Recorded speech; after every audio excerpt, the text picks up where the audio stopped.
Feestivaalli barnootaa fi teekinooloojii dargaggoota idil-addunyaa 2026 qopheessummaa ministeera dhimma dubartootaa fi hawaasummaa fi dhaabbata Eid Connect Itiyoophiyaatiin yaadannoo injifannoo Adawaatti geggeeffameera. Feestivaalicha irrattis ministeera dhimma dubartootaa fi hawaasummaa Dr. Ergoggee Tasfaayee, hooggantoota hojii mootummaa olaanoo akkasumas barattoonnii fi dhaabbileen idil-addunyaa argamaniiru. Saganticha irratti haasaa kan taasisan ministeerri dhimma dubartootaa fi hawaasummaa Dr. Ergoggee Tasfaayee, manni hojii ministeerichaa dubartootaa fi dargaggoota dinagdeen, saayinsii fi barnootaan akkasumas teekinooloojiidhaan ga'umsuuf xiyyeeffannoon hojjechaa jiraachuu himanii feestivaalli barnootaa fi teekinooloojii qophaa'e kunis qaama kanaa ta'uu himaniiru. Dhaabbileen feestivaalicha irratti affeeraman dhaabbilee saayinsii fi teekinooloojiin sadarkaa idil-addunyaatti dhiibbaa olaanaa uumuu danda'an akka ta'e kan himan Dr. Ergoggeen feestivaalichi feestivaalii walirraa baratanii fi dhaabbileen biyyoota alaa sadarkaa maalirraa akka jiran ittiin hubatamu ta'us himaniiru.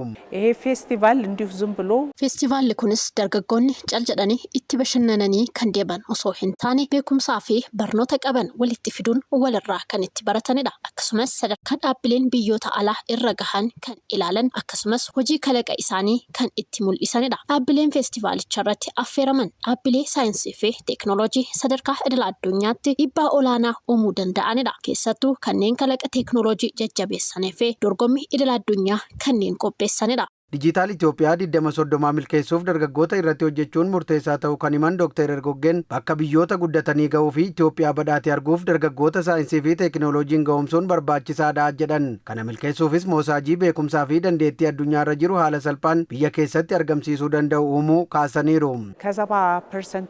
Baay'inni uummata Itoophiyaa 70% ol dargaggoota akka ta'e beekamaadha. Humna kana dijitaalaan saayinsii fi teekinooloojiin yoo hin gahoomsine Itoophiyaa badhaate arguu hin dandeenyu. Kanammoo cal jennee teenye osoo hin taane beekumsaa fi dandeettii idil-addunyaarra jiru as finnee asuma biyya isaanii ta'anii ogummaa fi beekumsa karaa isaan argachuu danda'an moosaajii moobaayilaa uumne. Dorgommii idil-addunyaa saayinsii fi teekinooloojiin ijoollee muraasatu dhiyaata. Garuu ijoollee yaadota kalaqaa hedduu kanneen qaban Itoophiyaarra darbanii Afrikaaf akkasumas addunyaaf kan ta'an waan jiraniif kanaaf gumaacha taasisuu kan danda'u kan hojjanne. Hojimaanni kunis karaa sirrii ta'een dargaggoonni biyyattii osoo hin burjaajeffamin dandeettii qaban kan ittiin agarsiisanii fi gosa barnoota barbaadanii kan ittiin argatan ta'us himaniiru. Dhaabbilee garaagaraa waliin qindoominaan hojjechuunis bu'aa olaanaa galmeessisuuf kan fayyaduudha jedhan Dr. Ergoggeen.